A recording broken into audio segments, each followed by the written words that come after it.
First of all, I want to say good morning to all of you great thinkers. We as a group want to welcome you to one of the most epic and historical events in America. The CDCG LLC staff will be introducing the life path, the golden journey, and the tools that will be preparing you to be reformed in a systematic building society. You'll be brought out of darkness and plugged into a group of team players that allow you to freely think, to freely advocate for yourself, and light your path to a successful lifestyle. If you can you give a huge round of applause to our awesome team? Come on now, you can do better than that. I said, can you give a round of applause to a huge team that has been built to serve you? Wonderful, wonderful. We really appreciate that. And with that being said, we will now bring on Mr. Kenneth Jackson. Give him a hand clap as he comes. Good afternoon. It is truly a pleasure for me to be here on today and to share with you the information that you all are about to receive. You know, I came into cdcg through Mr.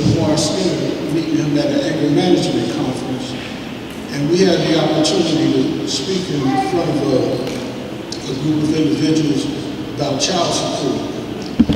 And while I was speaking to these individuals, let me tell you a little something about myself. I'm a retired Virginia Beach police officer. So you were wondering, well, what's this police officer doing with these ex-felons? That seemed like a conflict of interest, but it wasn't. Because I've never arrested somebody that I didn't have some kind of empathy for. And because I have empathy, I'm able to put myself in their shoes. Because from where I come from in York, New Jersey, it could have easily been me incarcerated. Not necessarily because I committed a crime, but just because I was in the wrong place at the right time. And there's many guys that go to jail for nothing. They're falsely accused.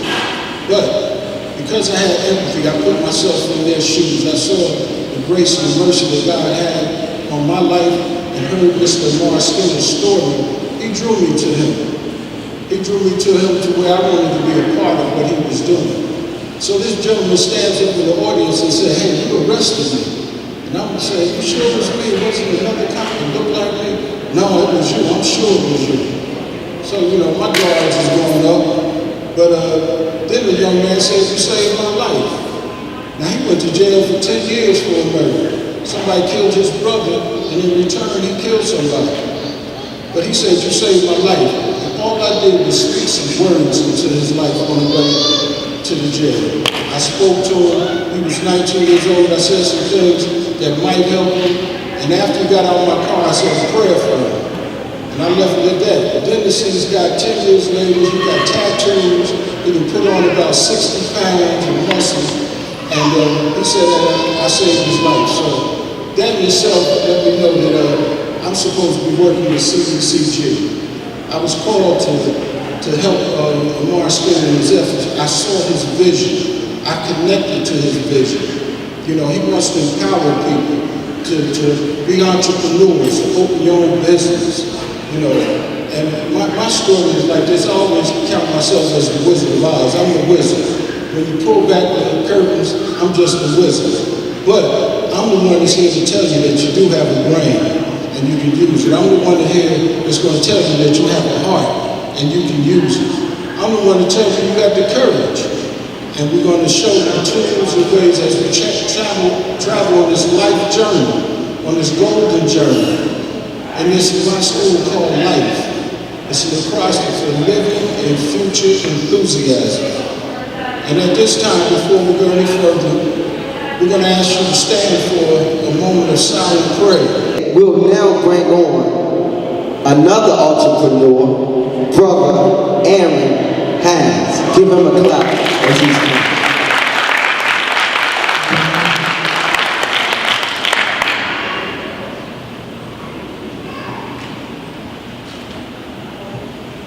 Greetings and thanks to all who came out today to support this event. Whether you're here to support or whether you're here just to learn more about the and your interest in our movement.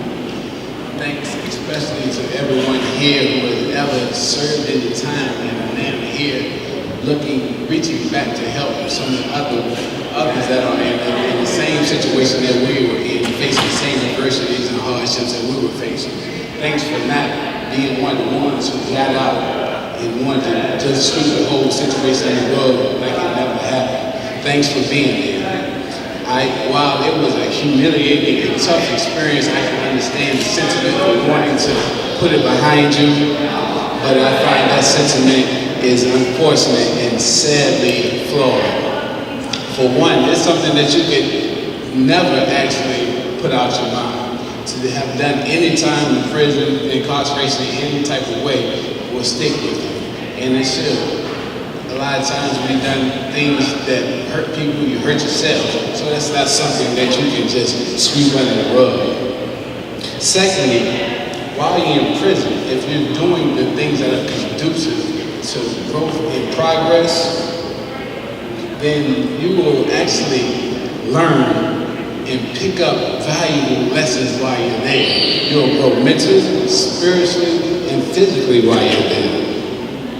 And because you're there, that is a time when you want to reflect on your past decisions, bad decisions that led to your demise in prison. That's when you begin to devise plans to better your life and think outside the box of the conditioning you had. That's where you lay the foundations to becoming better and much more stable, stronger you. That's the foundation you want to continue to try to build on instead of turning around, turning your back on them and abandoning them. Lastly, most of us here who were incarcerated, we utilize our time wisely. And while we built that foundation, we also built a network of people who have been assets. And we maintain those relationships, and as a result, we're able to come together and do this. This is a really big movement, and I'm proud to be here.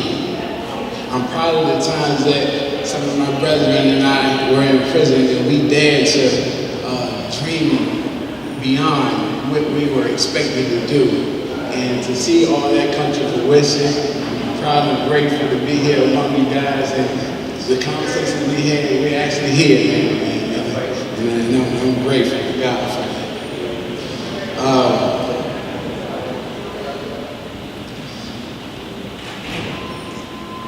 I was asked by my brother Amar to come here and speak on why I own my future.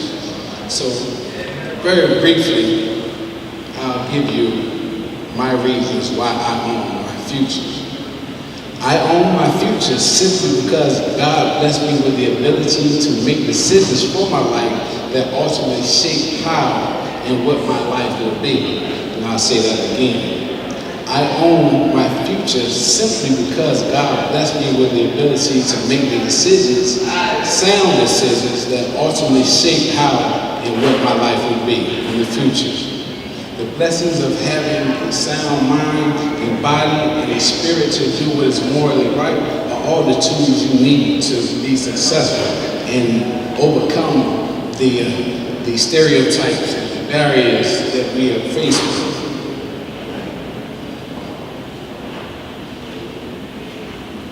With that deeper understanding, you're able to tap into a divine wisdom and a deeper level of understanding. And with this understanding, our eyes are open to reevaluate and correct the antisocial behaviors we displayed that led up to our incarceration and correct them. It helps us to better navigate through the light path that the cdcg helps you to stay on. With this understanding, we are better able to break free from the effects of the societal conditioning that implies that we as ex-offenders don't deserve a second chance. We don't deserve to have equal treatment or equal opportunities to pursue life, liberty, and happiness. I own my own future because I recognize this is what we're up against, so I prepare accordingly. I know that in whatever I aspire to do, that I have to be that much better than my competitors who have never had the experience or the stigma of being incarcerated. And I practice my trade accordingly. I own my future because I'm not relying upon the establishment that has collectively discriminated and disenfranchised people like us. I own my future because if I won't, who will? Thank you.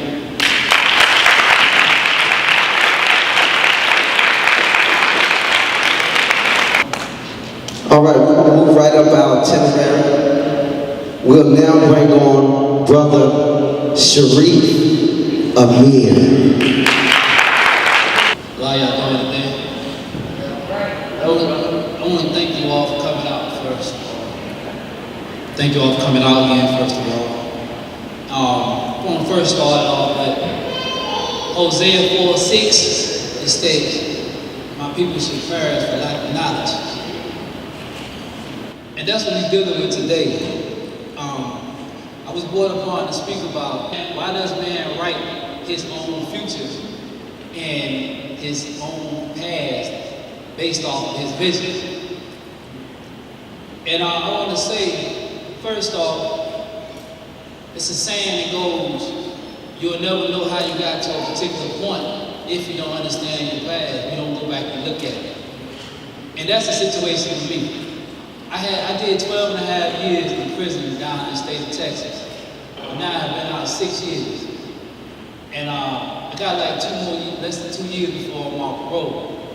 But when I first went into prison, I had a mindset of bettering myself because at the time I had a 7-month-old daughter. And it was a pattern that was repeating itself. And that pattern was the fact that my father himself had been in and out of prison since 74.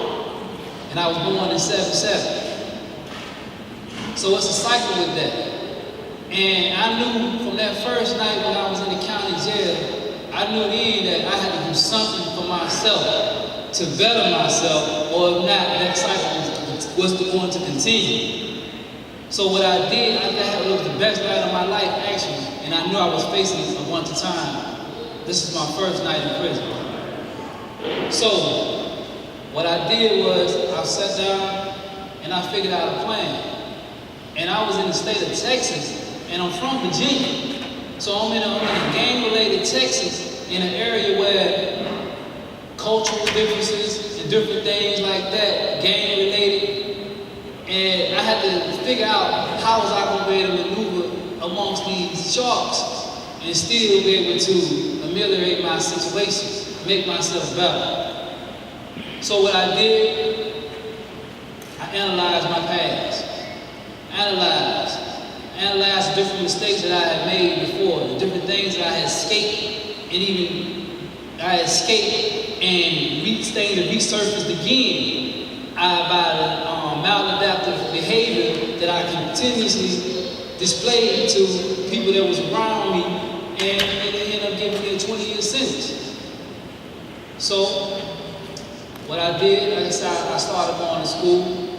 I started writing. I started looking at successful people, reading successful people, they biographies and different things like that. Because I knew that I was gonna need these type of reassurance to know that you can go through some struggle and you can come up out of it. So I was able to work on that vision that I had for myself the day they did release me. And then when they did release me after 5 times of getting set off, being delayed parole, after they were saying I was a model inmate, I still stayed true to myself because I had a seed. And I could not continuously keep that pattern going.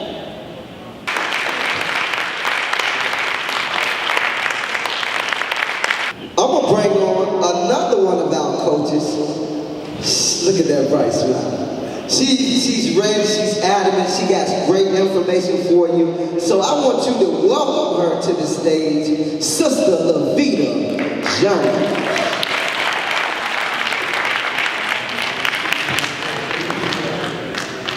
Thank you. Thank you. How's everybody doing? We're going to pick up the energy up in here today. How is everybody doing? This is your life. This is your life. Y'all got to get excited about your life. You only have one life. You give life. We have to win in this life. I love life. I love it. I just want to first say thank you all for coming out. I want to say thank you to each and every coach that's up here today. We all come from a multitude of different backgrounds. We all have different assets that we bring here today to bring forth to help one another out. Like everybody up here said, this is a group, this is a team effort. Nothing is done alone. We understand that. We may feel like that when we go through things, but really, when we come out of our shell and we open up to another, then that's when things, the life path start. That's when we can get excited and enthused about our life. I got the random back of what my brother just said for Brother Amar. I know Brother Amar for some years now. I know your girl here. I love him though. I just love him because he is an awesome guy. He met my son maybe 3-4 years ago, and he seen on his own that my son could use a little mentoring, and he came and picked him up and mentored him without me asking him. That's awesome, and this is the same thing he's doing here for us today. He really cares. Y'all in good hands. Like he said, he is a great father, and he's a great father to those that he didn't even father. So that's awesome. He really believes in team and community, and so do we all. We love it to blaze this trail that he is blazing in today. I also want to mention also that this program here today is definitely a GPS for success for all. All that is open to plugging into it. We can do it. And that's the way we're going to go with that. Now, I did write a lot of notes because I really want to stay on point with what I'm talking about because I take it very seriously, this opportunity that Brother Mark gave me to talk today. Why are we here today? Why are we here? We are here to basically intensify your critical thinking. We are here so everybody can take a look at how we think. How we think. How are we thinking about things? What are we focusing on? What are the effects of how we think? What are we exposed to? Because what we are exposed to over and over and over again conditions our brain. And once our brain is conditioned, we either reproduce a productive result or a non-productive result. And that is different for everybody. That's not going to be the same for everybody. That's different. So what is this $1 million question here today? What are we focusing on? So I'm going to read specifically. I'm going to read real quick the topic that Brother Mark asked me to speak on. It is titled, Environmental Circumstances That Influence the Focus of People Who Aren't Labeled Criminals to Commit Crimes. So I'm going to sum that up. What does that mean? That means that how do we end up committing a crime or breaking the law if we did not plan to? When we do not wake up in the morning and say, I'm going to jail today.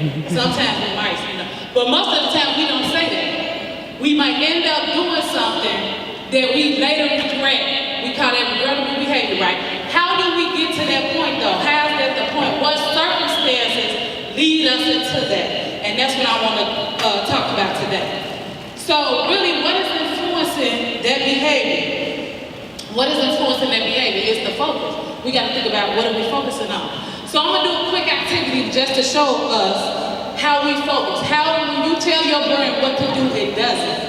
Right? When you tell it what to do, it doesn't. Whether you on, which is conscious, or whether it's what we might call off, which is autopilot or subconscious. Either way, we're going to get it done. So let's do a quick activity. Okay, I want y'all to take 5 seconds and look around the room and tell me how many purple shirts are in the room. Real quick. 5, 4, 3, 2, 1. Okay. Y'all got it? Y'all got the number? Okay. How many black shirts in here? See? Now let me tell you something right here. It don't mean shirts didn't exist, right? It's only saying because you did not tell your brain to focus on that, it didn't exist. Or you were oblivious. You didn't see it. It missed you. It slipped you, right? In the hood, we call that you got caught slipping. You got caught slipping, right? But you did. It's just you didn't tell your brain to focus on that. And there's plenty black shirts in the room, but if I say how many purple, y'all know how many purple, right? But you probably had to think about how many black. So that's just what it is. It's just to show you how sharp your brain is once you give it a direction. It's like a GPS. It does and goes where you tell it. So what do we do here? We help you focus. All of us was in a situation at one point where our focus was off. We weren't focusing on the right things. And then we took a look. Some of us went to jail. Like we say, all of our backgrounds are diverse. Now this is a great topic for me because I was able to go in, out of jail a little bit, get out, and I never had the charges stick. My charges never really stuck. I fought them to the point that I learned the law, and I started fighting my own cases in court. You hear me? I started fighting my own cases in court because there's no law that says you cannot study law. So I study law and I use it to my advantage. So what I'm saying is, I started to get my focus and perspective, and it really helped me. Now, I'm gonna talk about something because I have a background in financial services and psychology that you're gonna hear some things. You heard some terms like empirical evidence, and you heard things like that, right? So we're gonna talk more about that today. So now I'm gonna have y'all look at my right hand. On my right hand, we're gonna say this are assets. What is an asset? An asset in financial terms is anything that makes money. So it's a productive, it's a producing thing, it's a good thing, right? Now in my left hand, what is a liability? It's anything that costs money. It takes away money. It's a minus to your bank account. So we're gonna apply this to our life. What are we doing that's an asset, or what are we doing that's a liability? And we have to look at that in terms of our behavior. So really when we focus, or when we can say, let's say a person that's wealthy to build wealth, literally, when I sit down and help somebody put a plan together for their wealth strategy or to get out of debt, I say, let's look at your liabilities so we can make sure that your assets double the liability, right? So if something ever happens to you, your assets can continue living, you can continue living at the standard you're living without a big interruption. And that is the same with human behavior. Our behaviors will be either assets or liabilities to our bottom line. And bottom line means, at the end of the day, what's in your bank account? At the end of the day, how your assets performing. So when we look at that in our life, we got to say, at the end of the day, what are our behaviors bringing us? And we're talking about coaching. We're talking about coaching. Let's just look at this, because sometimes people be like, I don't need no coach, I don't need no mentor. Okay, great. Let me ask y'all this. I'm going to throw out terms that I know y'all familiar with. Oprah. Is everybody familiar with Oprah? Y'all familiar with Oprah? Okay. Do y'all think Oprah got a coach, like a public speaking coach or a TV angle coach or just somebody that helped her be at her best? Do y'all think Oprah got a coach? Yes. Will we agree Oprah at the top of her game? Yes. And she still got a coach and she at the top of her game? Say it again. That's why she's at the top of her game. She's exactly right. That's why she's at the top of her game. Now today, we are a result of everything we learn. So if you are open to learning, if you are open to knowing that there's more things that you can learn and get yourself better than those around you, we are more than willing to help you today. And like I said, I'm so thankful that y'all came out. And I'm very excited to meet every one of y'all. Thank y'all so much. I am wonderful, wonderful. Give your great self a big hand. Give yourself a big hand. Give your great self a big hand. We have another dynamic speaker. This guy's a military guy. He's very knowledgeable of his surroundings. He's very knowledgeable about military.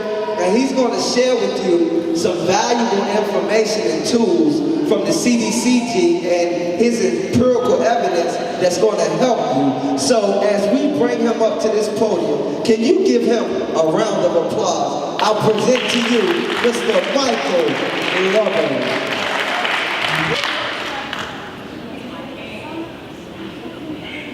Peace, everyone. Wow. Just stole some of my fire. I was with the I Am, and we got that in early, so that's great. First of all, I'd like to welcome everyone here. cdcg LLC would like to take the opportunity to welcome all of you kings and queens here who realize that things have to get better now and for the future. My colleagues and I have every intention of sharing with you an empirical evidence of our experience in order to enlighten your inner self to the strength and the wisdom that it possesses. Critical thinking has and will always stand at the forefront of a healthy, robust village. We challenge all of you to make it part of your family, your community, and our country's priorities of life from this day forward. I am. Everybody just say it again. I just love to hear people say it. I am. I am. I am. I am. I will. I will. I will. I will. In spite of. In spite of. Thank you very much. A little bit about me. Brother Mar kind of enlightened me to something that I wasn't aware of. I'm a modest type person. I really don't like to talk about myself a lot. But he shared with me that the vision that, and I thought back to when I was a child sitting in the seats like some of you are right now. And it were those people that inspired me.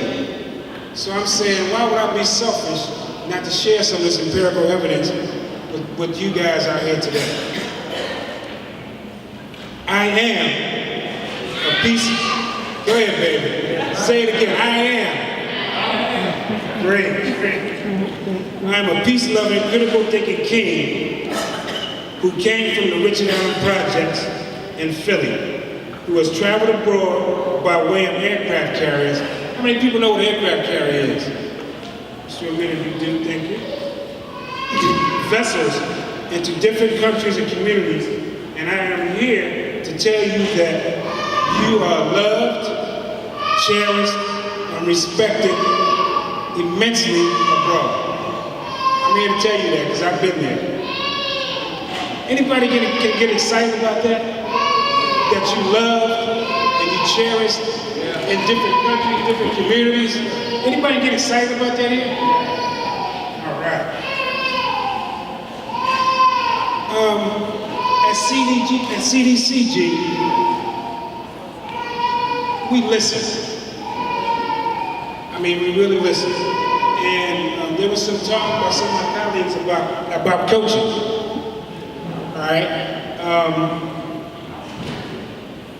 At cdcg, we meet you where you are. Now, what does that mean to you? We meet you where you are. Anybody? Oh, okay, that's fine. That's fine, great. Thank you very much. Okay, we meet you where we are. We analyze your circumstances. Have we heard that somewhere before? What about a coach? Do they meet you where you are? Do they analyze your circumstances? Do they look at what you bring to the team and see where they can help? See where you can help the team? Absolutely. We build you up on a rock-solid foundation. Does that sound familiar to a coach's standpoint? Kind of build you up from where you are, build on top of your skills, build on top of what you already bring to the team, and just rise that up to higher heights. Next, we share life experience with you, and again, that's that empirical evidence. Share that life experience. The coach is going to tell you some things. When we was playing baseball back in the day, we didn't have this, we had that, those type of stories that bring you back to finding out where we came from and where we are right now. Next. We help you reach higher plateaus of critical thinking. Where you are right now, We build those things up to a higher plateau of critical thinking. cdcg. We share skills and practices that are based on fact. Anybody can tell you anything, but you know when you hear a fact, okay? You know when you hear a fact. You know when somebody's, as they say, blowing smoke up your whatever. Okay, we come to you where you are. At cdcg, we come to you where you are. Meaning, wherever you are, you have access to what we have for you. Thank you for your time. My name is Michael Glover. Give him a round of applause. I think that was great. I think that was wonderful. We definitely want to know who you are in this fight. I'll bring to you our next speaker,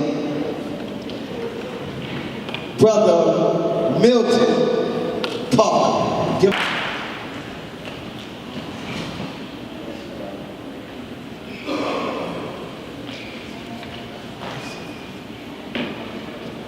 How's everybody doing today? Can everybody hear me well? It's good everybody came out today and decided to do something constructive instead of something that is not that constructive. The brother pointed out the thing about the newspaper and about the news. The news is good news if you're trying to make money. You see, this society was based upon capitalism, upon making money. So everything that's in the news is designed to tell those who are in the know how to make money or how to capitalize off of other people's faults. So when you see the news and you see it's bad news if you aren't trying to capitalize off of other people's faults, if you aren't trying to take advantage of people. Whenever there's a war, that means there's some way that they can make money off of that war. Go over there and sell them weapons and you get cheap merchandise. A lot of us don't know that that's how many of us got over here. Years and years and years ago when our ancestors were taken as prisoners. Now, another thing I want to say about this right here. This has shown that, yes, there's a way that they can make money off of you, as long as you don't know, okay? 23 years ago, I was in one of those, because they found a way that they could make money off of me. So what happened was, when I was in one of these, I went into the system. And that was around the same time when the industrial complex was rising up with the private prisons and all of that. With proposal exits, with the abolishing of parole and getting tough on crime, so to say. But they had found a way to capitalize off of somebody else's faults. While I was there, I decided to seek to improve my knowledge on things, to improve my outlook on things, to improve the way I see things, to see things precisely and exactly the way our ancestors saw them exactly and precisely and exactly.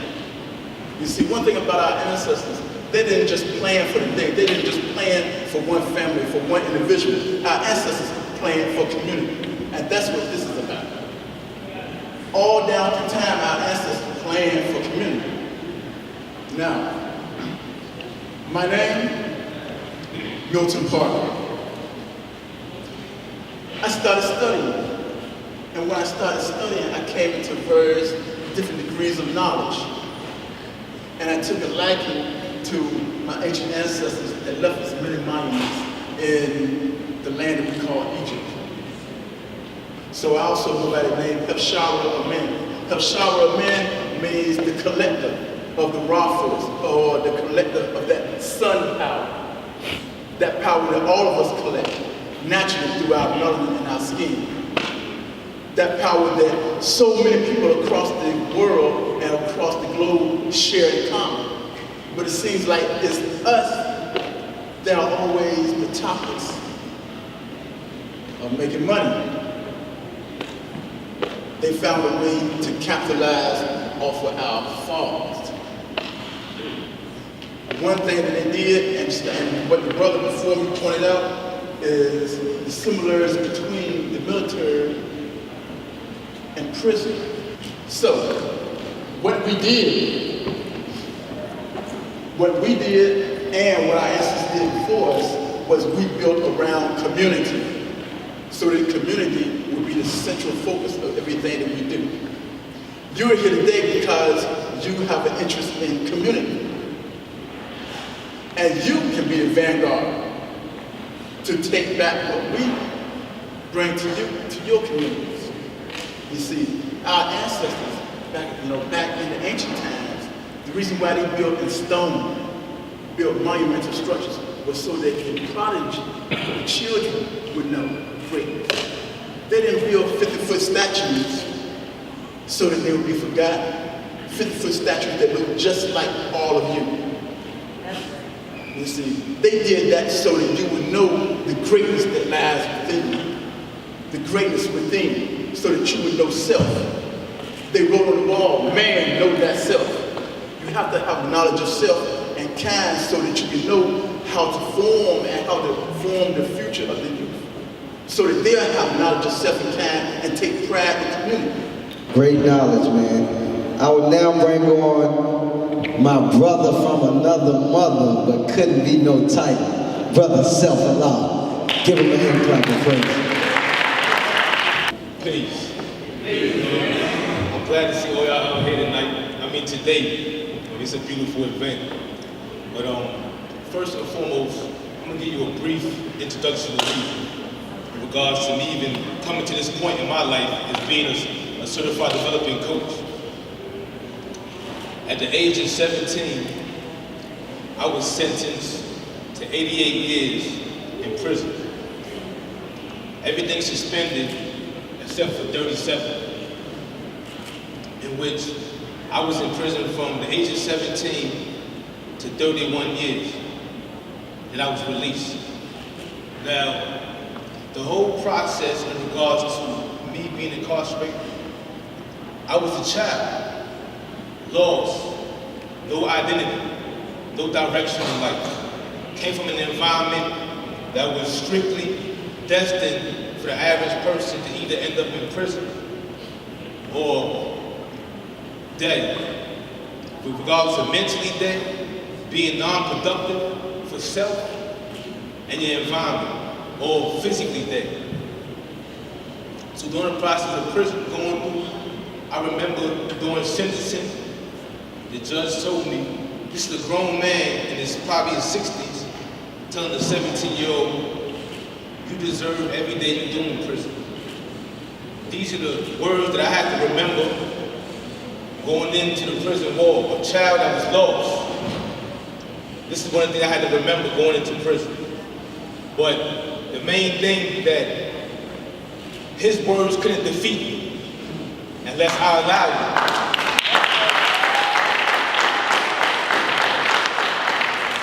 I'm not making no excuse for my actions, because what I did, it had to be a penalty involved.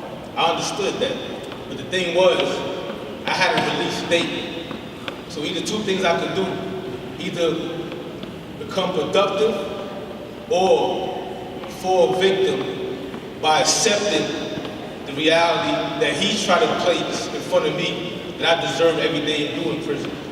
We don't understand that prison is not a place for natural men. You're surrounded by men all day, which is a form of birth control, not being able to produce.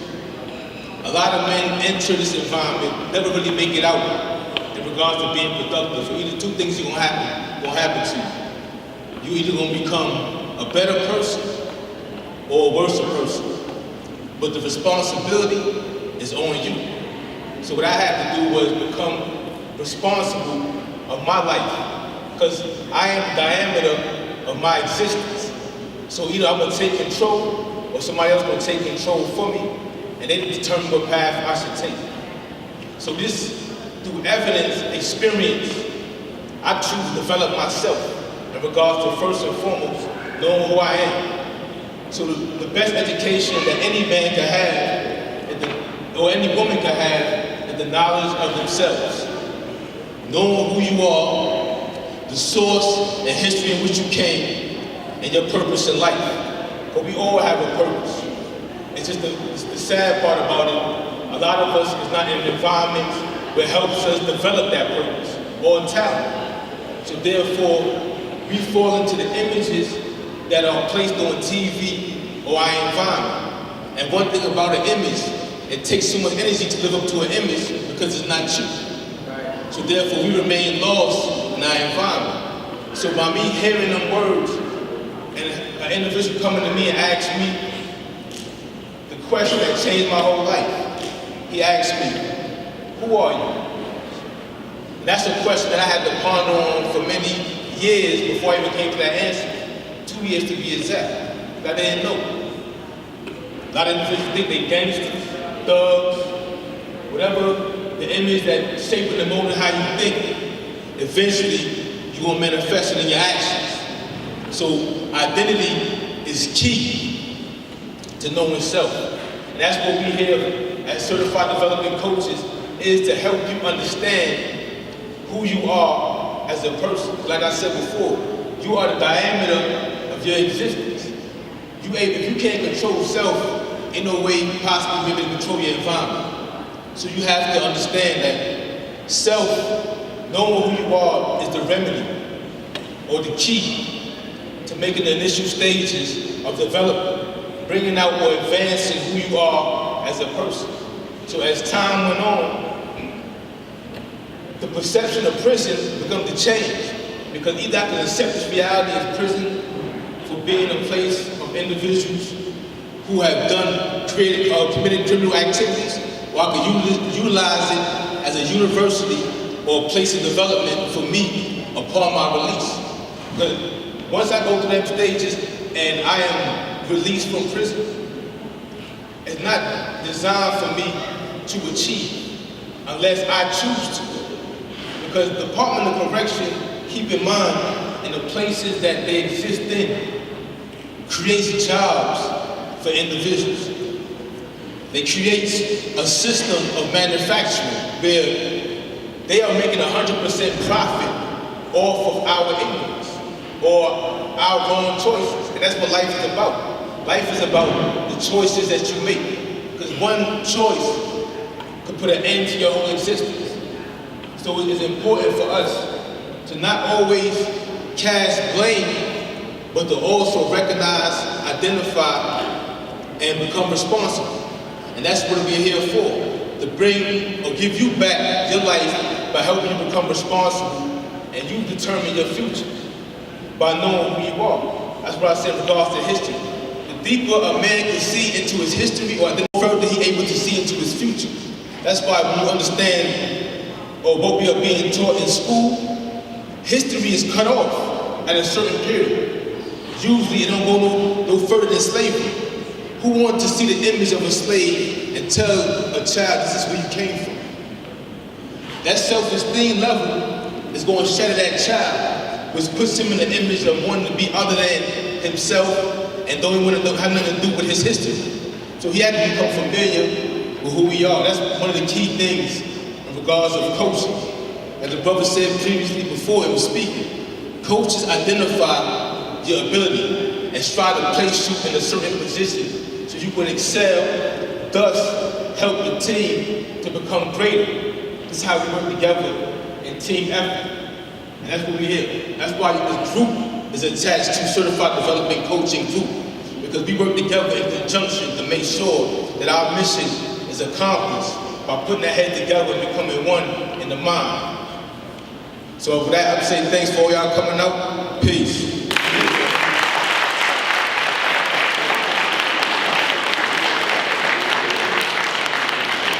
Was that good? I think that was very good. Without further ado, I'll bring to you Miss Katrina Lassiter. Give her a hand clap. Good afternoon, everyone. You're going to have to talk back to me because I'm talking to you. Okay? Who am I? He said Katrina Lassiter. That was my name given to me by my grandma. Name comes from grandma. But Katrina Lassiter has another name given to her by the spiritual mother, also known as Kanahet Tet Nima, which means the vital genius and strength of and courage of the soul that roars. I don't know how I got that, but that's who she said I was. Someone said that's who I am. That someone is the community doctor, Mr. Amar Skinner. I want to hear a round of applause for him.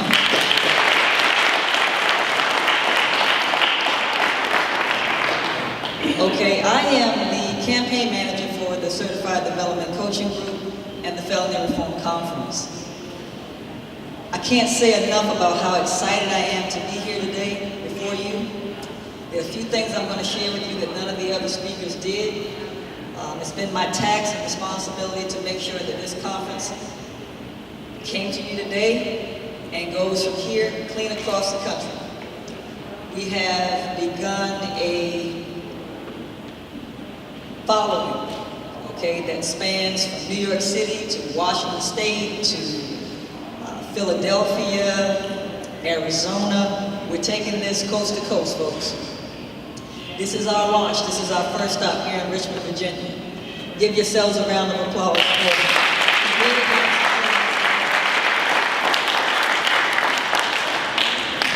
Mr. Skinner asked me today to come here and talk to you all about why the Certified Development Coaching Group is important and necessary. I thought long and hard about that. There are several things that come to mind. The short answer to that is, what are our options? What are our other choices? There's tons of services that's extended to ex-offenders, to persons who haven't been incarcerated, and they always seem to somehow keep us at a minimalist existence. So about the Certified Development Coaching Group, we're here, that Mr. Skinner has developed this organization to take us to another level, We have it in us. You heard the speakers talking about you and your history and where you come from and who we are as a people. Don't let anyone tell you or plant a seed in your mind that you are less than a king or a queen, because that's who you are. Hey, little kids, little children, these boys sitting there in front of us, those are little kings. The lady sitting there on grandma's lap, a queen. Don't ever let anybody change your mind or call you anything else. Don't ever accept anything else other than believing that you are great, because you are. Why the Certified Development Coaching Group? What makes this different? I'm going to step back away from the panel for a second so you can see everyone. On the end, I have a retired Virginia Beach police officer. I have a young lady beside him who fought her own battle. She was her own attorney in court and beat the cases. I have her husband beside her who survived the military, as did I. I have another gentleman who also did some time in the military as well as some time in the penitentiary. I have another ex-prisoner beside him. I have Mr. Skinner, an ex-offender beside him. I have Mr. Self Allah, another ex-offender. I have another ex-offender beside him, and yet another ex-offender beside him. And in the end, I got a school teacher.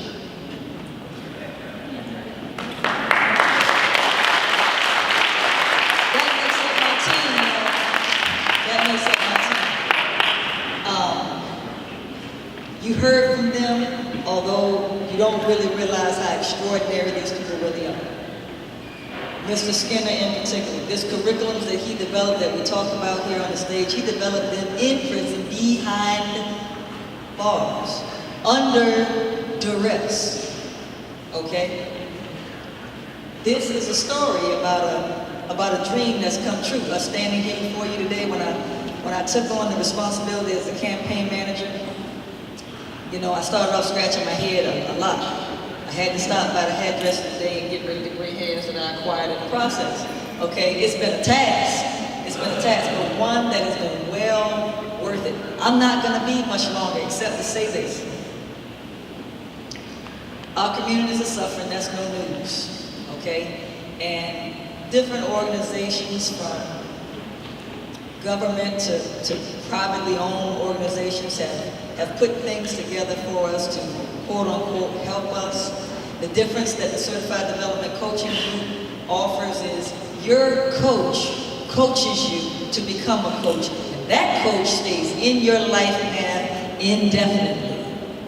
That means your coach never leaves you. Your coach is always a part of your life, always coaching, always a part of your experience. You are a part of that coach's experience as well.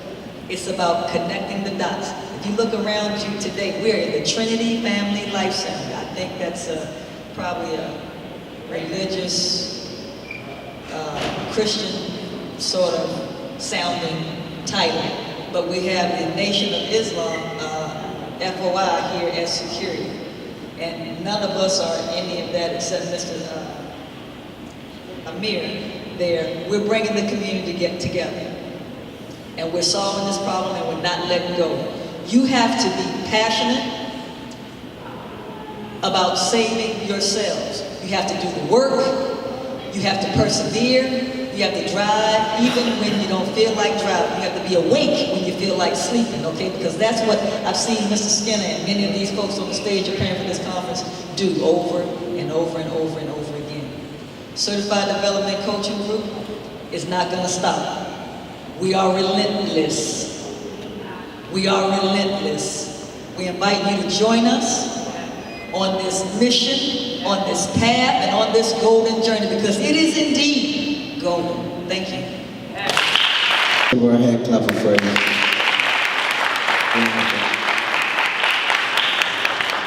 We'll now move along. I'll bring on my cousin, who was the co-defendant of Mr. Amar in a murder charge.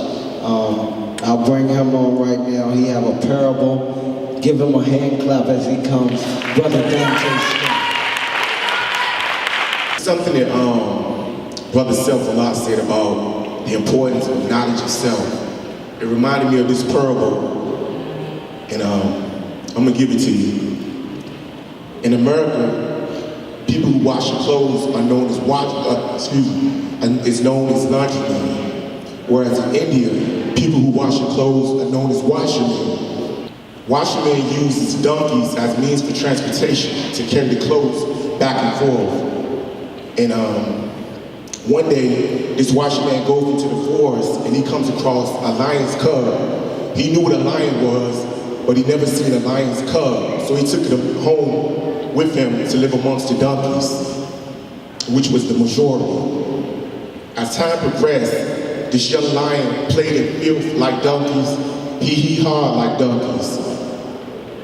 He took on all the characteristics of a donkey. So one day, the lion and the donkeys decided to go to the river and play. As they're playing, an old wise lion comes out of the forest and was disturbed at what he was seeing. So he asked the young lion, "What are you doing?" The young lion said, "I'm playing with my brothers. What does it look like I'm doing?" So the old wise lion said, "Look into the reflection of that river. Who looks more to be like your brother, me or them?" So at this, the young lion was enlightened.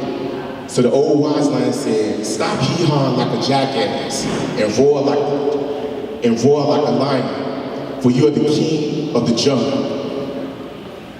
Peace. What we all been waiting for, can I get you to stand to your feet? I want to present to some and introduce to many my brother, my birth brother, come out the same womb, the community doctor himself. Can we give it up for Mr.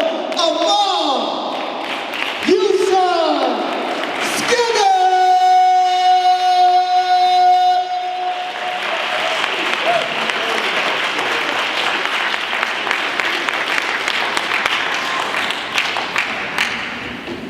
You all can have a seat. Wow. First and foremost, I want to thank everybody for showing up. And I have to thank my entire team, because without them, none of this would be possible. I always tell people the most strongest word in the Certified Development Coaching Group LLC is the word group. It's the shortest spelled word, but it's the most powerful word. Because I really don't care about your certifications. Your certifications to me is your experience. So it doesn't mean much to me. My brother, he spoke on something earlier about we could have just got out of prison and said, I'm going for mines. Well, guess what? That's exactly what I said before I left prison. I'm going for mines. Mines, not M-I-N-E, M-I-N-D-S. But the first mine I had to go for was my own because I understood it had been taken from me on so many levels. And I knew that coming back to society, I was going to be challenged to keep that corrected so that I don't fall victim to the same things that I was victimized to due to what I didn't know. See, the problem with this whole society is we have failed to recognize the healing powers of the mind. The mind has been neglected. I view mind neglect as being worse than child neglect because child neglect starts with a neglected mind, a neglected mentality, a mentality that's taught to ignore the things that's necessary to move a person forward. There are mega influences in this world that cause these dynamics. It goes from mind control to biochemical control, meaning you feed off of energy that's really not energy. Constructive is energy that destructs.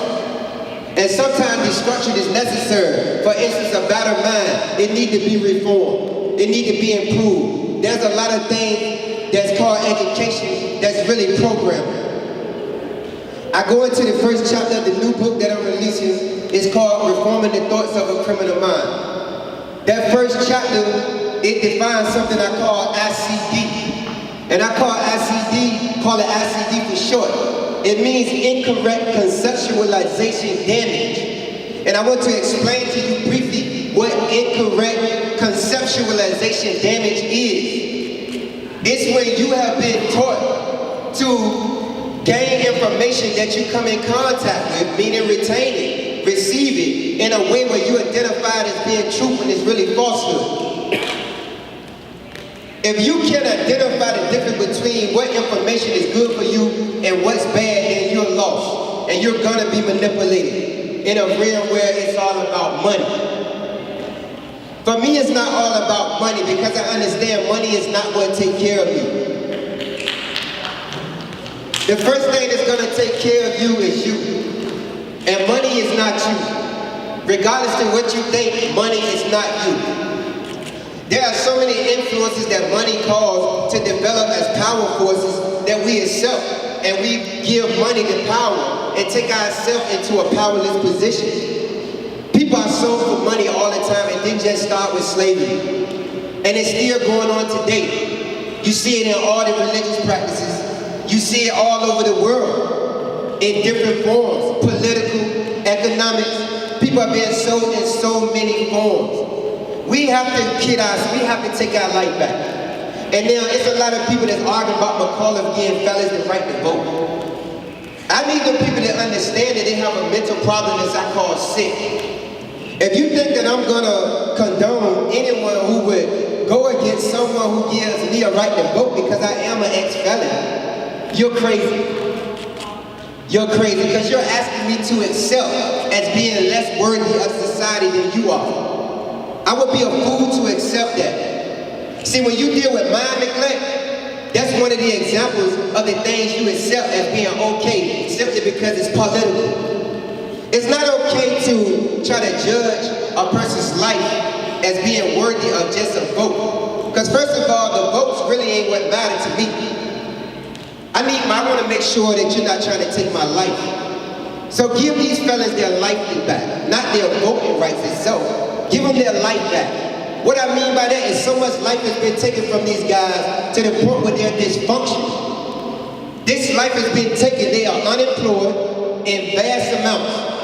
They are homeless. They can't take care of the kids. Their utilities is not paid. They have problems. I see this every day. I get calls from prison every day. I get calls from guys out in society that's been in prison every day. And I never would turn my back on them. That's my community. They say everybody have to stand for something. I believe that you put in your experiences to be an example of those who are going through it. And so I don't neglect my experiences because I know it's my empirical evidence. And it's more powerful than anything that's theoretical because it's facts. Your empirical evidence, as many of these guys spoke on, is what they've been through. what they had to endure to get to where they at. And getting to where they at wasn't an easy process. How do I know? Because I watched some of them from the teenage years on up. Me and my brother Self, we met in prison. I was a teenager when I went to prison. I was 19 years old. In the process of being convicted at 19 years old, I was offered a plea bargain for 58 years. I didn't neglect my mind that much. I knew better than not to accept that. If you're gonna take 58 years from me, go and take my life. You see, when you ain't scared to die and you ain't scared of jail, it ain't nothing society can do with you. It's nothing they can do with you. Fear is a deadly ingredient that's in your heart. And it's embedded due to the systemized thinking that caused you to fear. Can you hold for 1 second? Because like I said, I get calls from prison every day. And here's one coming in right now. And I don't never hang up on these people. I don't believe in that. To accept this call, press 0 to refuse. This is every day for me. And is subject to monitoring and recording. Thank you for using GTL. Peace, brother. I'm on stage speaking, man. You got some things you want to say to these people? Yes, sir. Go ahead and say it, man. This is your chance for the word to hear you. This brother been in prison 26 years. Your daughter said she can't hear you. My daughter can't hear me. She can hear you now. Just speak up. She can hear me now? She said, I can hear you, I Dad. love you. I love you. He said he loved you. She said she loved you too. You can speak. On behalf of the millions of prisoners locked down, ready to leave, I give you all blessings. Before I begin, please let me welcome everyone to my life path for a chance to experience my golden journey of knowledge, experience, and education. Without me introduce myself, my name is Amin Allah. I have been incarcerated for approximately 26 years. Personally, I take full responsibility for my actions. I'm extremely remorseful and ask for forgiveness every day of my life. It is ironic that this public more conference falls on June 25th. 25 years ago to this day, I received my time in local safety court. I became chief victim justice. And before I start to speak to you, I'm ready to share.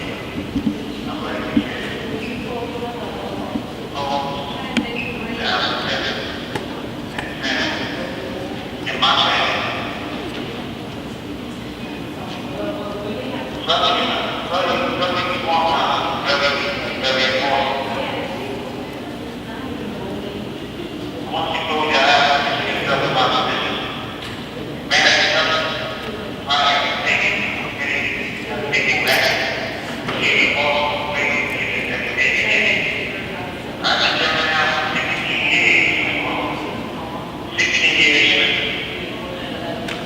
And I'm fortunate that the brothers that mobilized in addition to some to this wonderful time have been in my heart. Brother Paul Kennedy, a beautiful soul, beautiful man.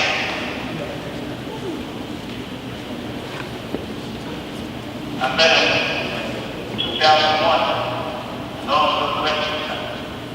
One of the other things, he's still living. Little Law is one of my mentors.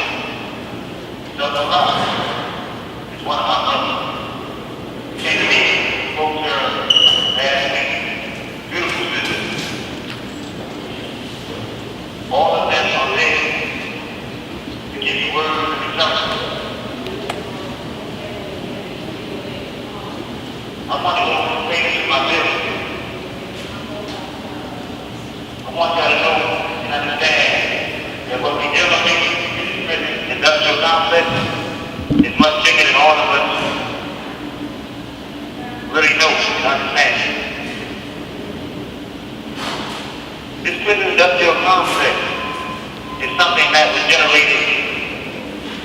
decades ago. All the things that's happening now have been pre-planned. This is nothing that just came out of the blue. This is something that was orchestrated to keep a race of people in their place. The black man, woman, and child have become obsolete in society. We're no longer needed in this American society. So, what individuals thought about and orchestrated was knocking up the mass majority of them. And those are our black males.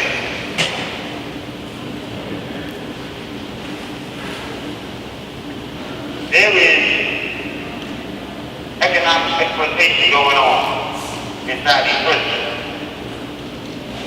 Many individuals are making tremendous profits off of being locked up. Each and every day, people make huge profits off the stock investments on Wall Street. There's a lady named Catherine Austin Fitz who came about with the science of how prison stocks are valued and how I am a prison stock. The taxpayers pay $25,000 a year to keep me incarcerated. So for 26 years of my time being incarcerated, it comes up to $650,000 that taxpayers have spent on me alone being incarcerated in the system. Think about it, $650,000. If you add on to the fact that I spend maybe $50 a month, you add another $15,000 to $20,000 on that bill. And for my family and friends who send money, add another $5,000 to $10,000 on it. So just for me alone, they have reached a profit or income of around $700,000. There has come a time when these doors are supposed to be released. But public reform will never happen unless we understand the economics of it. We were brought over here in slavery 400 years ago. I asked them. 400 years ago. And we were not brought here to be part of this social, economic, education, or political institutions of this country. Our blood, sweat, and tears constructed the United States of America. If the truth be told, they have committed felony after felony after felony after felony and have done no time for what they have done to humanity. But for me, committing one felony and being remorseful for it, I have been turned down 16 times, not knowing when I was being released, doing everything in my power to come home to my family, doing everything to come home and clean up my system, clean up my act, do the things that I was born to do. But a lot of people have a vested interest in me being locked up, or for that matter, the mass incarceration of black men all throughout the United States being locked up. Why? Because we are counted as a value per day. We are profit for each day, for each head of a prisoner is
2010, Dr. Nancy on the Bank wrote as really a color construction to describe the man-created onslaught, which she called playing cricket and benign neglect. New drug therapy first ever on and they cocaine from Latin America was massively harmful to our children. This followed by most victims and raising substance and law and order policy, the increasing militarization of the domestic police forces and the filling of private for-profit jails with nonviolent remedies. Big youth as industries with drugs, policing, and prison. Drugs leading to crime, crime leading to increased spending on crime prevention, militarization of local police forces, and more larger jails as another profit center for Wall Street.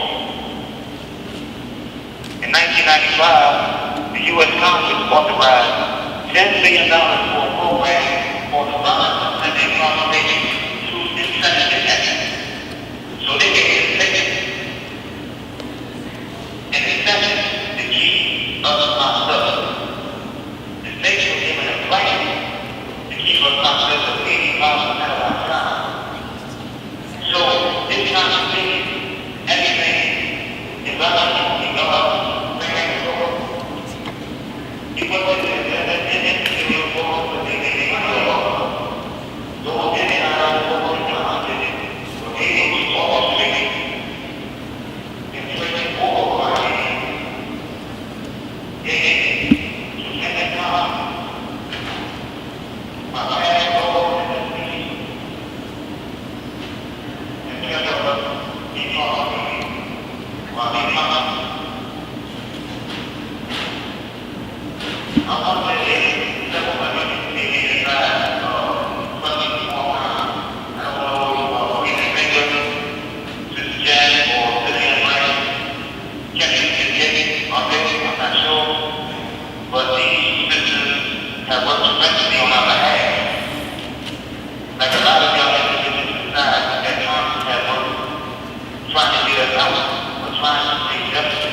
incarcerated in these jails and prisons all throughout the United States and all throughout the world. But we have to uproot this system. If we don't uproot this system, then suddenly reform is not possible. We have to have our children and all those individuals on Facebook, as my mother, this little Katie, as she said, we have to get them to start speaking on things that matter, not gossip. We're getting on Facebook and speaking on thinking outside the box. I'm gonna give you a few books that I recommend. One of the books is called AIDS, Opium, Diet, and Empire by Dr. Nancy Turner Bank. This is a must-read for anyone who wants to take this to a new level and opening their mind to what's actually going on. Another book to get is called Drugging America by Rocky Smith. In Drugging America, he breaks down all of the operations that the CIA had incorporated and bringing drugs into the United States, Southeast Asia, and then the cocaine coming from Latin America. It is orchestrated and it is substantiated from various circles, FBI, DEA, CIA agents, all this is documented. You have to really start thinking outside of the box.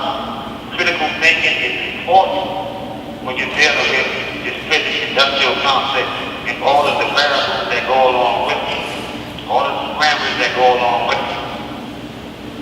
I've been here 26 years, and I'm ready to come out and do my part. But y'all have to do your part in society, because these young guys are coming in here with no thought and understanding of what they're dealing with. They're taking on things and identifying themselves with things that they're not. They're wearing masks. They're being fed to the slaughter. They They have no understanding of their true worth and their true value for what they are on this planet.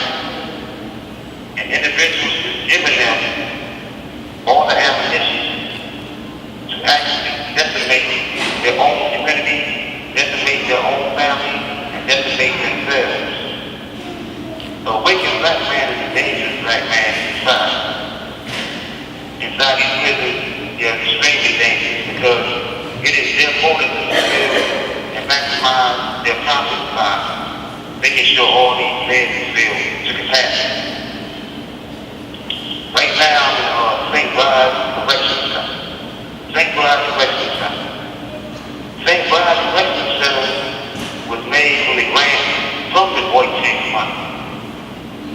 I used to be on Lawrenceville Correctional Center, which was a private prison. I was a stock, I was a hot commodity, just like our ancestors were. Chat-shell problem. The mindset of this system never changed, just the method that they utilize. Put the water over our eyes. It was said in 1967. It was said in 1967 that there will not be a large concentration of blacks in any major city in the United States.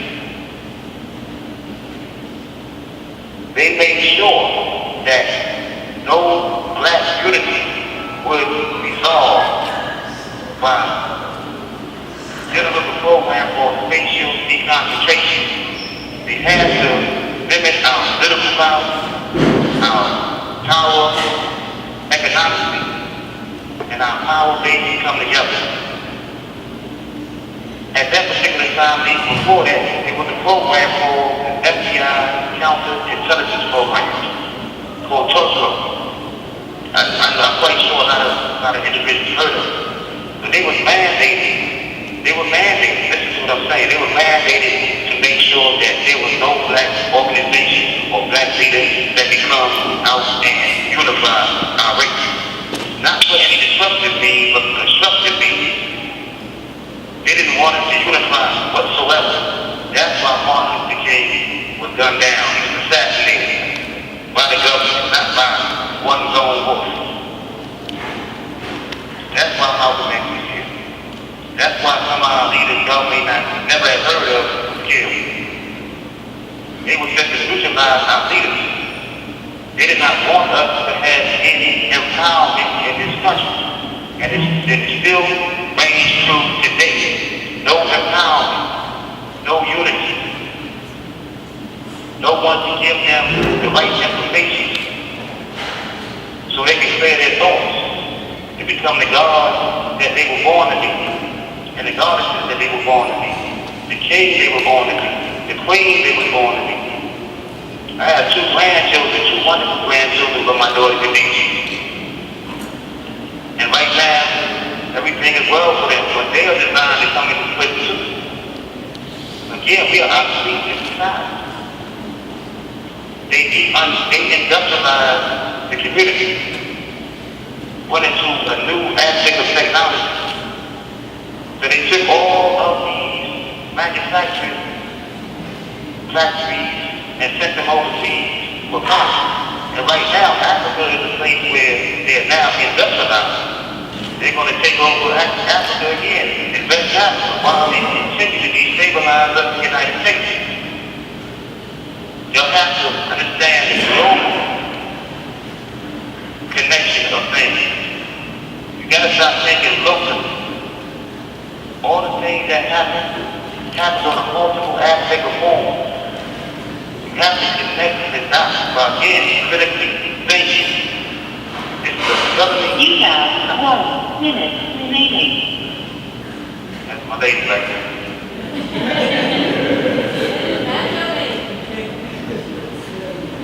They about to hang you up. Peace. Yeah, I love you too, man. Call me later. Everyone in that audience, they got to stand up. Let them hear you in Chicago, Atlanta, Houston, New York, Tulsa.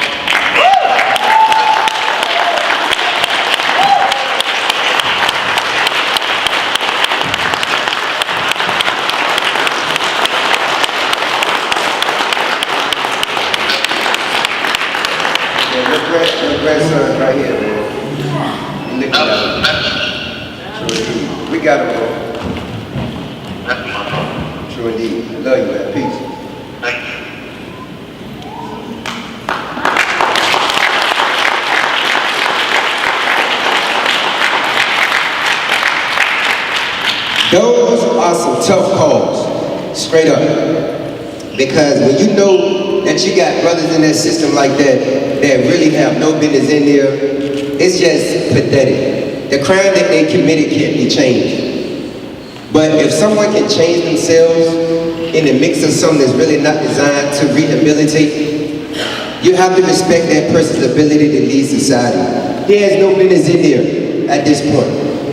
I'm not going to say timeout wasn't necessary for him, for me, for any of these guys on this stage. But what I do know is every felon in this world fell victim to something that was systemized and put together in order to keep a certain people in power and keep a certain people disempowered. A lot of people don't like to talk about these subjects, but that's too bad. I can't give you nothing but the truth. I don't know nothing else to do for you. I don't like liars. So I can't give you nothing but the truth, because I like myself. Now, the one thing I want to say before I leave this stage that we in, I want to say this because we have to understand this. What is drama? Drama is an emotional series of events. And what does drama create? It creates attitude. Chaos. What is the result of your attitude? Your behavior. The way you behave is the result. You can't wage war on the individual people if you're not going to wage war on the system that actually creates the mentalities and produces the criminal mind. A criminal mind is manufactured because no child is born with a criminal mind. They are born with an innocent slate. However, they have the most impressionable minds in the world. They record everything by the second. They go into different trances, mediumistic trances. They record, their brain just record all the details. It's different from you as an adult. You have a lot of stuff going on in your life that keeps you from paying close attention like they do. And then when it's destroying their natural ability to think, you have to understand what it's doing. It's causing them not to think. Drama creates attitude, and attitude creates behavior. It's facts. This is not theory, it's facts. He spoke on private prisons. But see, one thing you need to understand, them guys that's in this jail down here, I'm gonna say where I'm from, in Tidewater Regional Jail. My best friend, I just had to send him a lot of money recently because he was in this situation. Guess what? He was paying $3 a day for staying in somebody's jail. That's a problem. If you can build an institution where I can pay $3 a day to have a bed, then you can keep me from being homeless in society at $4 a day. So what's wrong with that picture? It's a problem. But I'm not here to dwell on problems because I meditate and I motivate myself off of providing solutions. So problems, you can bring them. I'm conscious that they can be solved. No matter what they are, they can be solved. You won't break me down. They done tried on multiple occasions. You won't break me down.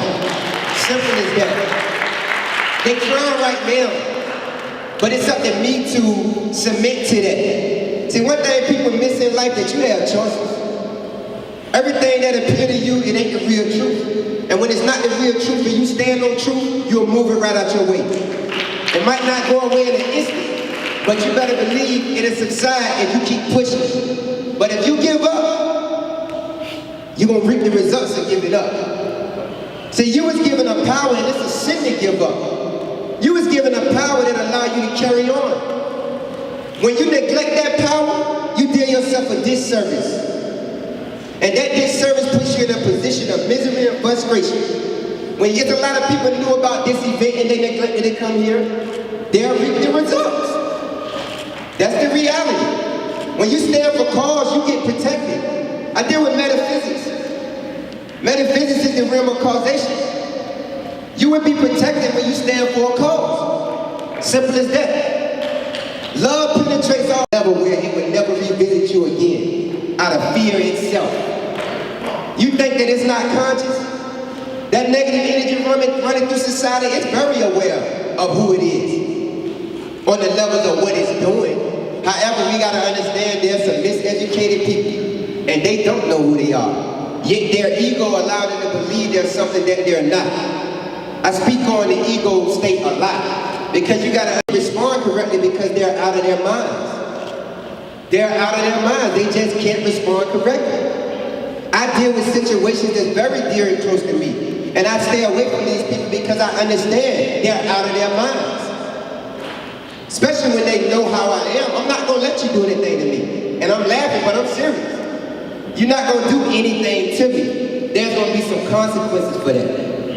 However, I bring peace first before anything because I know what it does. Peace and love, that's what it is. That's our first law. You know, that's what everybody's seeking for when they wake up in the morning. But you can have peace on your mind. When that media starts feeding stuff to your nucleus accumbens, which is a part of your brain they call the reward circuit, that they've mastered how to feed in order to make you respond, your peace gets interrupted real quick. When the amygdala part of your brain gets hijacked because you're controlled by your emotions due to having a false image of self, you can't control yourself a lot of times because you don't have the correct image about who you are. Your vision determines how far you go, where you go. So vision suspended, you go anywhere and don't know where you're going. End up somewhere you didn't know you was going. She said it, the Vita, your mind, the GPS. cdcg, GPS. This golden life journey is serious. That's right, it's the light path. It's the light path because I refuse to be on the death path. So we put you on a light path, and everybody we approach them with the ability and the means to educate them and to receive education from them based on what they got to give. Because we open to the truth. You got something you want to give us, give it to us. We accept it. That's why we as a group, you don't come in here with your degrees and your education at the Certified Development Coaching Group. What you bring to the table here is your experience. I want to know what you've been through. What can you emotionally identify with and read? Because part of dealing with people successful is being able to read your emotions as well as theirs. Because when you can read people's emotions, you can give a correct response. Because you can give a response that's not going to jog their emotions the wrong way. Sometimes that may be the desire. So we give the response that jogs them the wrong way. Not to say that that's the immediate desire, because I'm sure when people start doing something negative to somebody, it's something that's been done to them on certain levels. It's not, usually people not just waking up saying, I'm going to hurt somebody. Something's been done to them. So you got to understand what's being done to these people that's just going out here and shooting somebody. What type of program are they dealing with? Because there is a program. Now, which one they dealing with? Hey, it varies. It varies, because there's a lot of dynamics to this. There is not just one dynamic. That's why there would not just be one conference on felony reform. Reforming the felon means improving the felon so that they won't commit felons, so that they won't commit misdemeanors. It's not just the job of the Certified Development Coaching Group to provide safety for society. It's the job of the whole. That's why we call ourselves a group.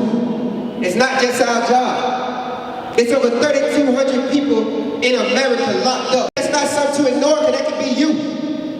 These non-violent offenders, they may be locked up with a life sentence simply because they stole shoplifted 3 times and got caught. These states putting them down. My brother was speaking on it earlier about the woman in Louisiana. Yes, the amazing part is she had to make bond, but she haven't been charged yet. They're debating on bringing her up for charging. So I'm confused. Why did she have to make a bond? Why did some lady neighbor have... I can't go into too many details, but I'm gonna leave you with this, man. MOST. And I tell people this all the time, I have an acronym for you. M-MOST. I'm so full of thoughts right now. My most important needed director.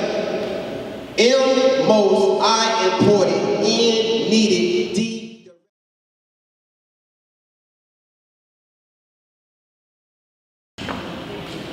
Good afternoon, brothers and sisters. I'd just like to say there's no amount of applause that I can give any of you that would justify, what you guys have done. It's incredible. I'm just happy and honored to be here, to be in your presence. Just a quick story. I grew grew up, as I told Michael Glover, in New York City, in South Bronx, and projects. It reminds me of a story. A brother of mine, I think I was in junior high school then. We all took our different ways. Some played basketball, some were lovers, some were drug dealers. Well, he wanted to be a stick-up kid. And he got caught armed robbery. Didn't see him in 10 years. One day, I happened to walk through the neighborhood and I see him. I run up to him, and braces and crying. How you doing, man? He says, I'm all right, I'm all right. I said, well, what are you going to do now? He says, well, I learned plumbing, while I was inside. I said, well, that's great. So you're going to get a job? He says, yeah, tomorrow I'm going to go downtown, and they gave me this address and I'm going to go. A week later, I run into him. How you doing, man? I'm still trying. It didn't work out at that time, but they gave me another place to go. About 3 weeks later, I run into him. He said, how's it going, man? He says, man, I can't handle it. I want to go back in. I said, what are you talking about? You just got out. He says, man, I just can't handle it out here anymore. I didn't have an answer for him. And, in my mind, I thought it was crazy. And I'm just thinking now, if there was brothers like you then, where there was a support system, he wouldn't have, what he wound up doing is the local drugstore, he put a cloth around his hand, he stuck up the store with his finger, and they busted him, and that's how he went back. But I'm saying, if there was brothers like you and sisters then that were there, he wouldn't have went through that route. And I just, commend you brothers for what you've done. The strength that was just exuberant. You can't feel it, but from the audience, it was really moving. And please continue on what you were doing. And I'm going to talk to Kenny later. If there's anything I can do, if I can become a coach or something to that effect, but please. Thank you. Thank you, brother. And you can't become a coach. We all have a coaching day. That's what we do. Awaken coaches. Good afternoon. My government name is Scott. I'm known as Master. That's not just a name that I've been doing that for 34 years. But when you master your mind, you master yourself. And then you do right. Everybody say there's not a choice, but you can make a choice. You just got to make the right one. I came from New York City, Brooklyn, for this. I'm emotional right now, because this is my dream. On the 21st of this month, I've been on 6 years. Still struggling.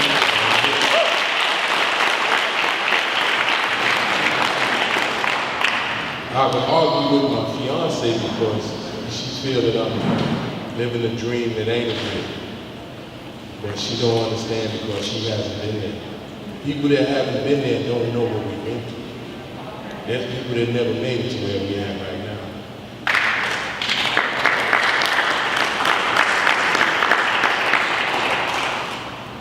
This here I'm taking back to New York City, because we're going to spread this. People don't know it's in Dallas, it's in Texas, it's in Miami, it's all over the world, because this is what's needed. People can say what they want to say, but whenever there was a major calamity or something in the world that needed to be fixed, it always came out of penitentiary. Or people that was locked up, that had their time on their hand and really put it in.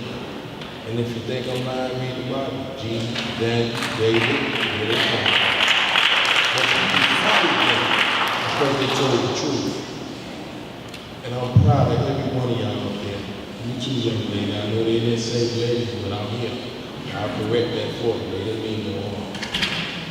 I love all of y'all. Because we're one mind. And we know what needs to be done. And this is going to be the greatest thing that ever happened. That's right. Right here.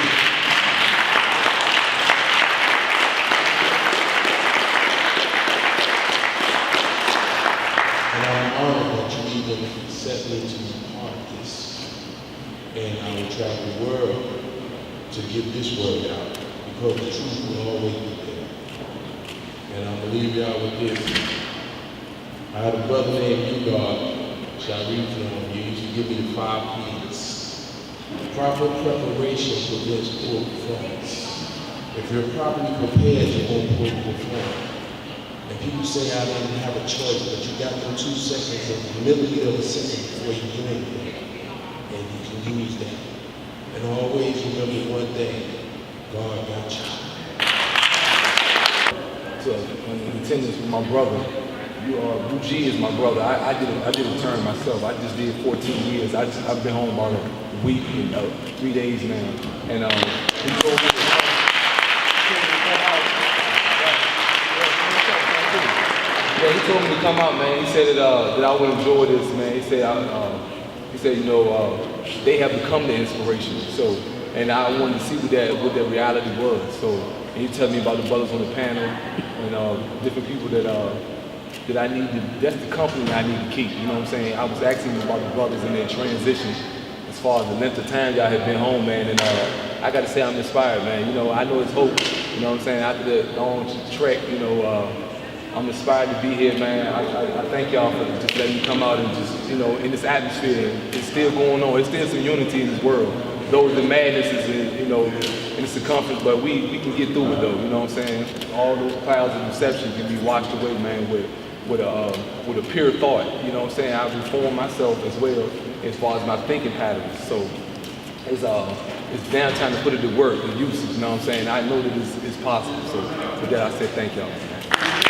I just want to start with myself first. The young lady who spoke about going to jail, I'm sorry myself. I went to jail a couple of times. It's been 16 years since I had not got in trouble. I had a problem with God bless his soul. He died Raymond Jackson from Brownsville. The whole community wrote me a good letter that got me out of jail, out of trouble. I had to say thanks to him. And I'm speaking on behalf of my 3 men I had in jail, my son, my husband, my 2 sons. It hurt so much, because I feel the pain. My best friend right here, I came with her family, that was her brother on the phone. And it brings me back to my son, my mother, lost my mother last year, and they brought my son down from prison. And it hurt me so bad to see my son shaking up in them chains. And it just hurt us so bad, I couldn't even take it, almost passed out, because I just can't believe my baby was in jail. I didn't even know that he was doing these things. He was out there robbing, stealing, jumping over cows and guns. I was like, his mama said, well, he did because he's so quiet. He didn't never say that he was quiet. But he was out here doing everything. I guess I was in the project up in New York, Brownsville, the roughest part of Brooklyn. And I didn't even know these things were going on. Like I said, I got 3 men in jail. And I just need some help. I need some guidance. I need something. I don't even know where to go sometimes. I'm just lost and confused. And I'm asking y'all brothers and sisters if I have something that you can help me with to get you through this, because I'm lost. So I'm asking for some help here. You know, I talked to the young man right here earlier. I was explaining what was going on. He told me he would, you know, get with me, I guess, after everything. But I appreciate this, because I never seen nothing like this. She called me this morning. She's like, come to the conference. All right, I'm gonna come. You know, God, I guess, led me here. And I just want to say I really thank y'all, and I really appreciate it, because this is something that we really need. Okay, thank you. I didn't catch your name. Aretha? Vicky. Okay, Miss Vicky, you need help? That's what we're here for. This is not just a conference that is without solutions. We have a committee that we're establishing in the Richmond, Virginia area. Every area we go to, we're establishing these committees. We're establishing a Lifeline committee, and we're establishing the Lifeline committee is a crisis line that you can actually call. An ex-felon that's home can call it, a normal civilian can call it. It was designed to keep people from committing crimes in times where they feel that they're just under distress. So they can call someone who's been through that can actually relate to them. I advise that you pick up one of those cards with that information on it. And if you're interested in these committees, the Safe House Committee, which is a committee that's designed to provide safe houses across America, so that people that's in homeless situations won't commit crime to try to get shelter. So they'll have somewhere to fall back on momentarily until they establish some form of independency to move forward on their own. However, with the mentality of giving back to the system that we use to develop them. We have more things going on in different areas, but we establishing a base here in Richmond. So just sign up, leave your information, and we'll be in contact with you. Welcome to the light path, even though you ain't signed that stuff yet. You here with it. Okay. On behalf of my brother Sincere, like he said, he's been locked up 26 years. I myself been home 5 years.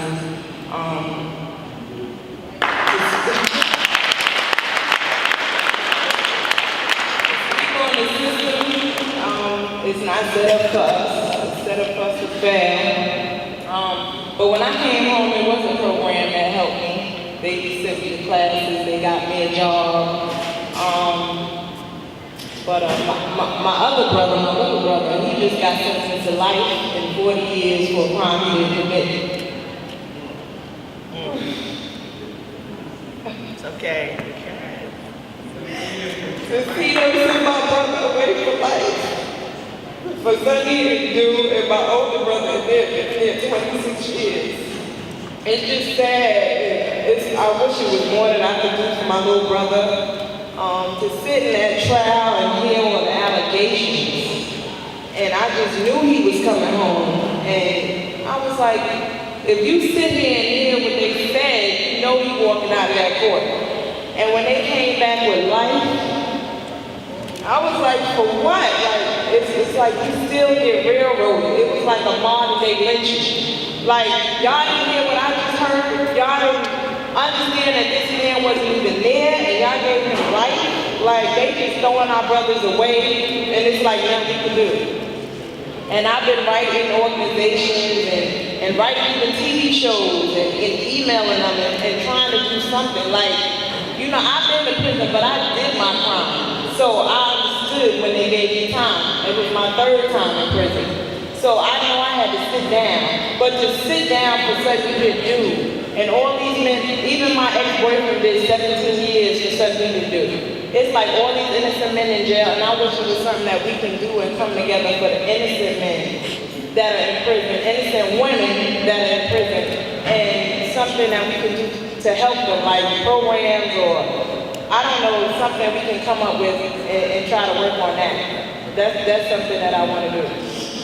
Well, we doing it. Those curriculums out there, that's what they're designed for, to establish a means to actually bridge the gap between unawareness and awareness about the conditions that we can change. And all I can say to you, it's a lot said in a few words. You get on the light path too. You get on the light path and you leave us with your information so we can come. Me and your brother like this. You know, you're a sister of mine, you're a sister. So, you know, you get on that path, you keep in contact. We establishing some stuff out here in Richmond, and we need forerunners like you that's willing to move forward on these subjects.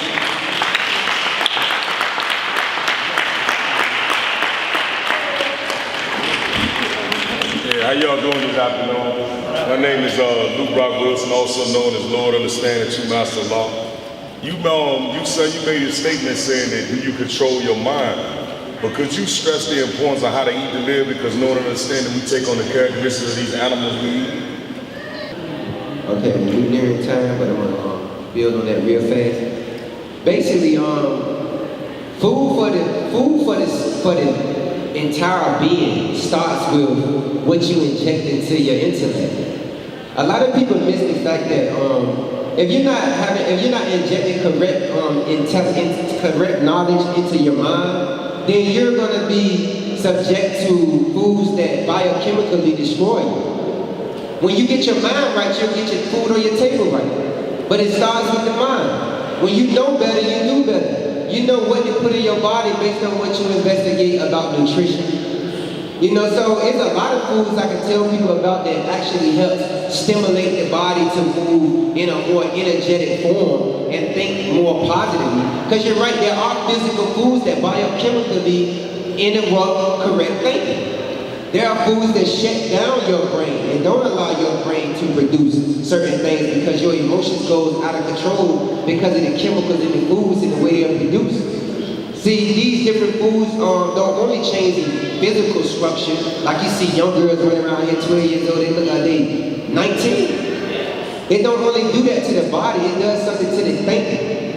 And see, when you start understanding that, you start eating better. You'll place a salad on your plate instead of a steak all the time. Because you'll understand that when you place a steak on your plate, it's going to take 72 hours at the minimum to break that down. So your body going to use energy to work. Versus you just eating a salad or some fruit that goes straight to your small intestines. That large steak going to sit in your large intestine for a long time and take time to digest. And in the process of that time digesting is taking energy from you. So yeah, that's a long conversation, bro. But that's good you brought that out, Pete.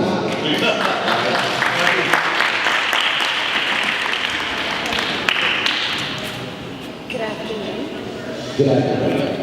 My name is Tiffany Lee. I did miss a little bit of the ceremony today, so I did miss out on a little bit. My main question is, well, first I'd like to say I'm honored to be here. I feel like this is my place. Thank you. I just recently found out that I have 2 felonies on my record. Fortunately for me, I didn't have to do too much time.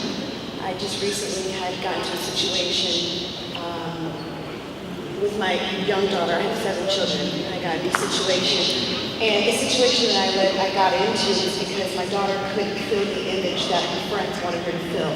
So it fell on me, and I ended up with another felony on my record. Luckily for me, I would research everything. My mother always taught us to make sure you research everything. Don't ever let them pull the wool over your eyes. I did that. I was able to beat both my charges. But I just found out it is still part of my record. It still shows up that I have 3 felonies. I just really want to just kind of get to know what I can do to help, so I can help other young women and like myself in the community, to help educate them and show them the things that they need so they can prevent their children and themselves from ending up in incarceration. That's a question that we deal with every day with parents in regards to what they would do to help their child.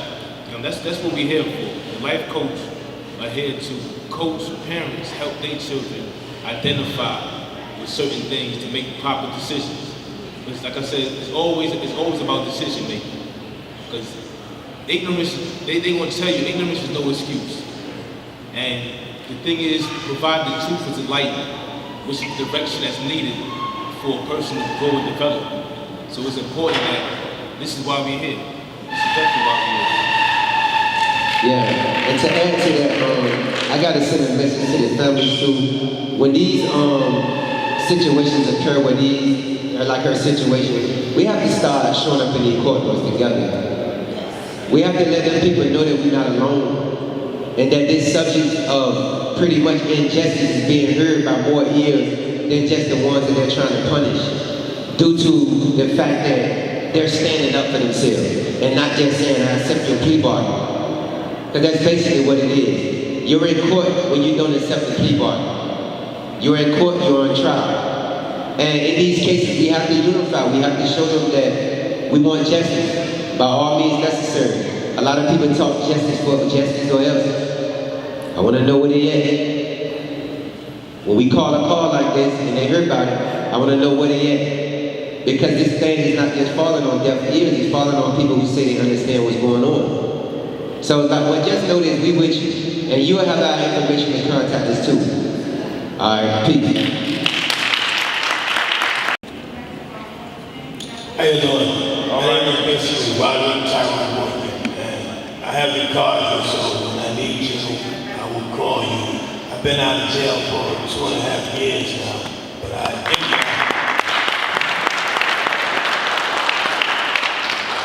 did my time in Orlando, Florida, and I've been here for 6 months, but when I was in Orlando, I was using drugs, so my head was bloggy. So I left Orlando and I've been here, so for the last 6 months, myself, I've been in rehab, so I have 6 months clean today. I have no desire to my drink. I have no desire to drink. My desire is to stay positive with myself and try and not try. I will get me a job because I know I need something to keep my mind stimulated. So I'm basically out there Monday morning trying to look for a job. My question is, if I have no felonies here, my felonies are there. So when I fill out the application, do I put down, yes, I have felonies? Because my felonies in Florida, not Virginia. So I don't know if I should check it, yes, because they're there or not. But I thank you then for speaking that you did. I thank you because I did fill out voter registration. So now I know I can vote. So that I appreciate because I wasn't doing it. But I came to do, I did that. But I do thank everybody for helping me. And I have your card if I need to talk to somebody. I have it in writing. I will call y'all. So I say thank y'all and God bless. You're welcome, bro. Checking that box saying that you're a felon. I'm gonna tell you like this, man. I don't agree. I cannot agree with a system that want me to put myself in a box and say I'm a felon. I'm not a felon. I'm more than a felon. So don't check the box. Let them do their research. You're more than a felon. See, a lot of times when we give into that image, it starts to weigh on us in a way that we don't even see it. And it's weighing on our consciousness, it's weighing on our energy, and we're accepting it, and it's murdering our potential and ability to go out there and actually be productive. So don't accept it, man. You're more than a felon. When we create jobs without applications that says, are you a felon?